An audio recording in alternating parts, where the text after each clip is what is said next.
mas maliit ang tatamaan dito, pero yung sa heated tobacco, meron naman yung lokal, yung sinasabi nilang tobacco oil na nilalagay dyan sa Juul at sa iba't iba pang produktong IQOS, yung iba't iba pang freebasing, sabi nila mas minimal.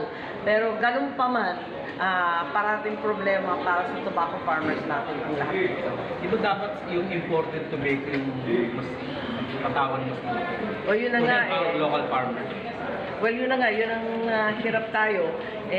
Talagang pahirapan. Sa Ilocos Norte, talagang nag-move out na tayo sa multi-cropping. Kung ano-ano na tinatanim ng Ilocano, no? From dragon fruit, to mango, to bawang, to maski ano na lamang. Pero hindi matatawaran na during the dry season, wala naman talagang masyadong maitanim, kundi tabako pa rin.